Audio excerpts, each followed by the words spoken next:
Raisen BJP कार्यालय में स्वास्थ्य मंत्री ने की प्रेस वार्ता। कहा, केंद्र सरकार का बजट हर वर्ग के हित के लिए है।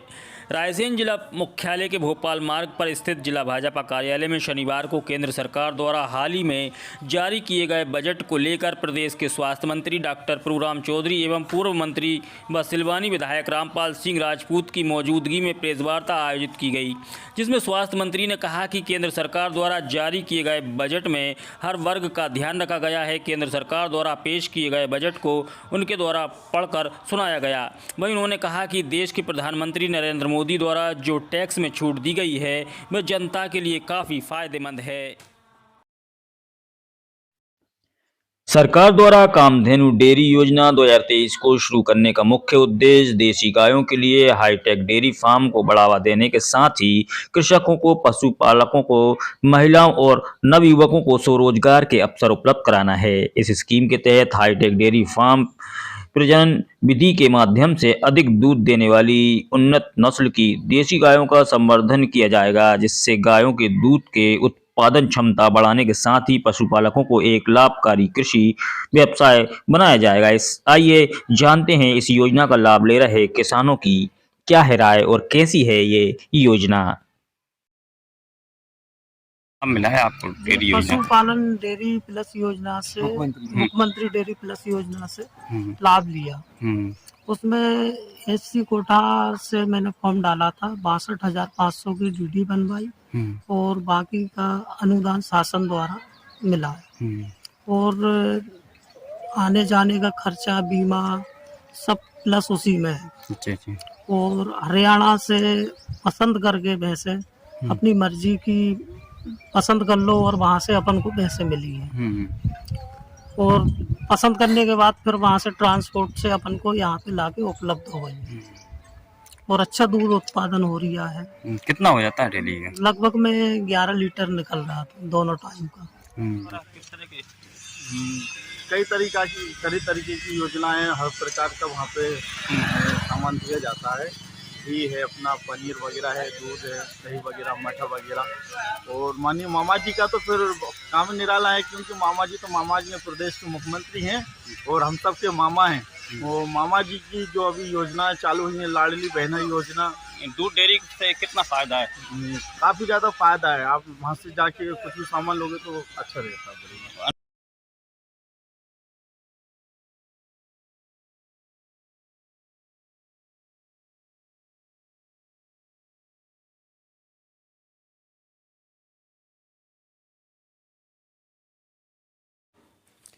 उमरावगंज मुनीरगढ़ राइस मिल के पास चावल से भरा ट्रक पलटा, ड्राइवर क्लीनर ने कूदकर बचाई अपनी जान।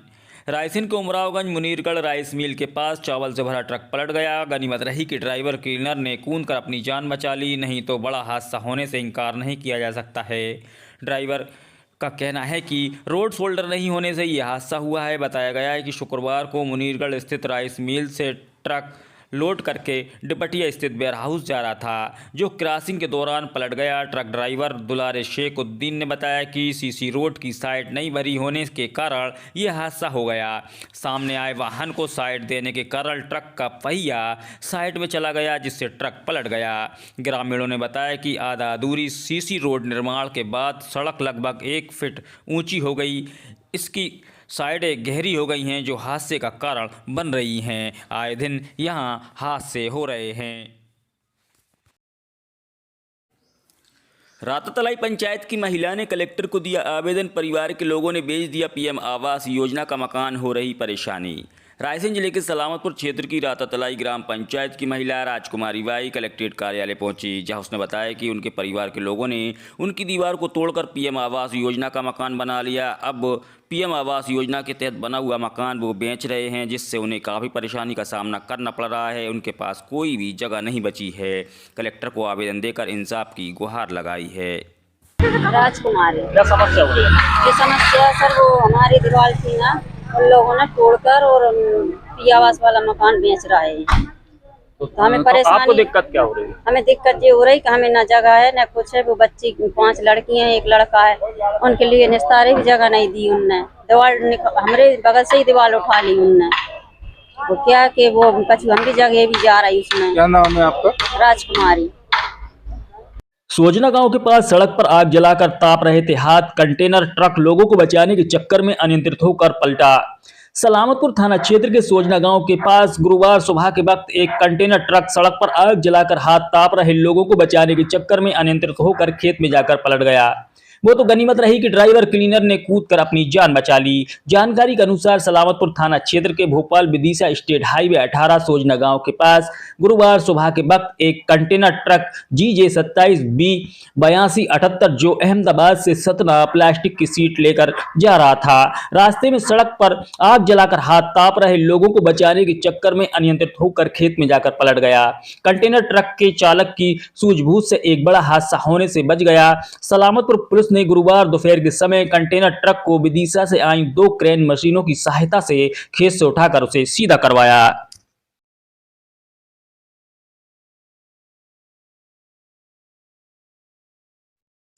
भोपाल विदिशा हाईवे बालमपुर और भदभदा के बीच में 407 और टैंकर की आमने सामने भिड़ंत 4 लोग घायल। भोपाल विदिशा हाईवे 18 पर बुधवार देर रात्रि बालमपुर और भदभदा के बीच में 407 और टैंकर की आमने सामने भिड़ंत हो गई जिसमें 4 लोग घायल हो गए। वहीं गुरुवार दोपहर 1 बजे सूगी सिमनिया पुलिस से प्राप्त जानकारी के अनुसार बालमपुर निवासी मुकेश चौरसिया उम्र 22 वर्ष, प्रदीप प्रजापति उम्र 20 वर्ष, छोटू प्रजापति उम्र 20 वर्ष निवासी बालमपुर से अपनी 407 गाड़ी में ईंट भरकर भोपाल खाली करने गए थे। बुधवार देर रात्रि भोपाल से वापस अपने घर बालमपुर आ रहे थे कि भदभदा और बालमपुर के बीच टैंकर क्रमांक RJ09 GD 1439 विदिशा से भोपाल जा रहा था और टैंकर जैसे ही बालमपुर घाटी पर चढ़ा वैसे ही सामने से आ रही 407 को जोरदार टक्कर मार दी। इसमें दोनों में टक्कर इतनी भीषण थी कि टैंकर में टक्कर मारते हुए पेड़ में जा घुसा। वहीं टक्कर से 407 में बैठे मुकेश चौरसिया, प्रदीप प्रजापति और छोटू प्रजापति गंभीर रूप से घायल हो गए। घायलों को तुरंत एम्बुलेंस से हमीदिया भेजा गया।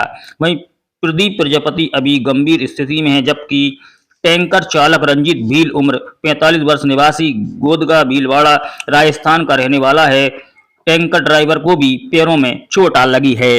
वहीं मौके पर सूगी सिमनिया पुलिस पहुंची और कार्रवाई की है।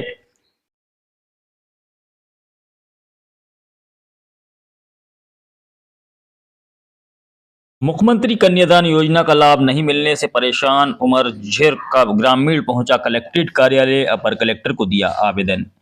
सरकार द्वारा गरीब पात्र लोगों के लिए तमाम तरह की योजनाएं चलाई जा रही हैं ताकि इन योजना का लाभ पात्र लोगों को मिल सके। ऐसी एक योजना है मुख्यमंत्री शिवराज सिंह चौहान की महत्वाकांक्षी योजना कन्यादान योजना। इसके तहत लड़की के विवाह के लिए सरकार की तरफ से राशि दी जाती है मगर जिम्मेदारों द्वारा इस योजना पर पलीता लगाया जा रहा है। ऐसा ही एक मामला सामने आया है सिलवानी तहसील के ग्राम उमर झिर का, जहां का एक व्यक्ति नरेंद्र गौर कलेक्ट्रेट कार्यालय पहुंचा। उसने बताया कि उसने उसकी भतीजी की शादी की थी और 4 बार रोजगार सहायक को उसने दस्तावेज दिए मगर रोजगार सहायक द्वारा योजना का लाभ नहीं दिलाया जा रहा है। रोजगार सहायक द्वारा बताया जाता है कि योजना बंद हो गई है जबकि अपात्र लोगों को इस योजना का लाभ दिया जा रहा है। इसी समस्या को लेकर अपर कलेक्टर को आवेदन दिया। क्या समस्या लेकर? रोजगार सहायक द्वारा परेशान किया जा रहा है। किस तरह का परेशान? मुख्यमंत्री कन्यादान योजना में अपात्र लोगों को लिए योजना का लाभ दिलाया गया और पात्र लोगों से बोलता है 4 साल से ये योजना बंद चल रही है। तो आपको नहीं मिला? हमारे लिए नहीं दिलाया गया। किसकी शादी हुई? हमने हमारी भांजी की भागवती गौर की शादी की थी। उसके पिताजी नहीं है, 2 साल की उम्र से उसको पाला पोसा है, उसकी पढ़ाई लिखाई कराई है और उसकी शादी कराई है। रोजगार सहायक को शादी से पहले से उससे बोल रहा है कि योजना का लाभ दिला देना। कई बार उसको कागज दे दिए गए, 4 बार। इसके बाद हमसे बोलता है योजना बंद है, मुख्यमंत्री तो पागल है, वो चिल्लाते रहते। नहीं मिला लाभ? हमारे लिए लाभ नहीं दिलाया गया। अपात्र लोगों को उसने पैसे लेकर अपात्र लोगों को जो सब कुछ होने के बाद भी अपात्र लोगों को कर्म कार्ड मंडल कार्ड बनवा दिया गया है। उन लोगों को योजना का लाभ दिला दिया है। आप कब से परेशान हो? हमें 2 साल हो गए सर, 1.5 साल हो गए। आपका नाम क्या? नरेंद्र गौर। शांतिनगर टोला बनगवा की महिला ने कलेक्टर को दिया आवेदन। गांव के व्यक्ति द्वारा दी जा रही है गाली और जान से मारने की दी धमकी। शांतिनगर टोला बनगवा की महिला गिरजाबाई कलेक्ट्रेट कार्यालय पहुंची, जहां उसने बताया कि उसके खेत में गांव के एक व्यक्ति द्वारा आवारा मवेशियों को डाल दिया गया। उसने मवेशी बाहर निकालकर और उक्त व्यक्ति को समझाया तो वह गाली गलौज करने लगा और मारपीट करने लगा। उसने जान से मारने की धमकी दी। शिकायत पर उस पर कोई भी कार्रवाई नहीं हुई। वहीं कलेक्टर को आवेदन देकर उक्त व्यक्ति पर कार्रवाई करने की मांग की है। आपका नाम क्या है? मेरा गिरजाबाई है, कहाँ से हैं? शांतिनगर से। क्या समस्या को लेकर? तो समस्या के लिए आए कि मारपीट करी और कोई सुनवाई नहीं हुई हमारी। गांव के आदमी ने हाँ, क्यों करता है? वो हर बार दारू पीता है और मवेशी लेकर कर देता है फसल में बर्बाद कर देता है। हाँ, वो कहते हैं तो मारता ठोकता है। क्या नाम है आपका? मेरा गिरजाबाई, कहाँ से आए? बनगवा से शांतिनगर। ग्राम नान के व्यक्ति ने कलेक्टर को आवेदन देकर लगाई गुहार। किराए पर दिया था ट्रैक्टर, दबंग व्यक्ति नहीं लौटा रहा है ट्रैक्टर। रायसेन जिले के ग्राम नान का निवासी हरिद्वार रायसेन कलेक्ट्रेट कार्यालय पहुंचा, जहां उसने बताया कि उसने गाडर खेड़ी के एक व्यक्ति को एक सीजन के लिए 50,000 रुपये में ट्रैक्टर किराए पर दिया था। उक्त व्यक्ति द्वारा ना तो ट्रैक्टर वापस लौटाया गया है और ना ही ट्रैक्टर का किराया दिया है। इसी समस्या को लेकर कलेक्ट्रेट कार्यालय पहुंचा, जहां पर कलेक्टर को आवेदन देकर मदद की गुहार लगाई। वहीं पीड़ित ने बताया कि उसने एक सीजन के लिए ट्रैक्टर किराए पर दिया था, मगर अभी तक उक्त व्यक्ति द्वारा ट्रैक्टर नहीं लौटाया और ना ही उसका किराया दिया गया है। आज आप आवेदन देने आए हो, क्या मामला है? पूरा मामला जो है वो क्या पानी बात हो गई थी, उतने बात ने पैसा था और ट्रैक्टर भी नहीं दे रहा। जहाँ तो आपने ट्रैक्टर किस लिए दिया था? किसको दिया था? चलाने के लिए दिए थे। किसको दिया था? 50,000 में एक सीजन का है। उसकी लिखा पढ़ी कराई थी? हाँ है, लिखा पढ़ी जा कराई। तो किसको दिया था? वो बंदा क्या नाम है, कहाँ का रहने वाला है? बलवान सिंह। कहाँ का रहने वाला है? जो है वो गाडर खड़ी। गाडर खड़ी कहाँ पड़ता है? जो पड़ती बख्तरा से थोड़े आगे। कितने दिन हो गए ट्रैक्टर वापस नहीं किया? असाल में लेगा तो लगभग 6 महीने। 6 महीने। आप कहाँ के हो? नांद के। क्या नाम है? हरिप्रसाद। मिर्जापुर पाली गांव के पति पत्नी को नहीं मिल रही वृद्ध पेंशन, कलेक्टर को आवेदन देकर लगाई गुहार। शासन द्वारा गरीब एवं बुजुर्गों के लिए तमाम तरह की योजनाएं चलाई जा रही हैं, मगर जिम्मेदारों की उदासीनता के चलते आज भी कई पात्र ऐसे हैं जो इन योजनाओं के लिए दफ्तरों के चक्कर लगाने को मजबूर हैं। मामला सामने आया है मिर्जापुर पाली गांव का। यहां के पति पत्नी कलेक्ट्रेट कार्यालय रायसेन पहुंचे और उन्होंने कलेक्टर को आवेदन देते हुए बताया कि उन्हें वृद्धा पेंशन नहीं मिल रही है। कई बार दफ्तरों के चक्कर लगाने के बाद भी कोई निराकरण नहीं हुआ। क्या समस्या को लेकर? ये 60 साल और पैसा नहीं आ रहा है। पेंशन नहीं मिल रही? हाँ। कब से नहीं मिल रही? कभी नहीं मिली हमें। मिली नहीं? हाँ। तो आवेदन करा इसके लिए, बोला किसी से आपने? एक बेर यहीं आए थे, दरखास्त दे गए, कागज वगैरह लगा गए। आपका नाम क्या है? कपूरी है। तो दोनों पति पत्नी की नहीं मिल रही? हाँ, दोनों भी नहीं मिल रहे। आवेदन यहाँ दे चुके तो नहीं हुआ कुछ भी? कुछ नहीं हुआ, एक बेर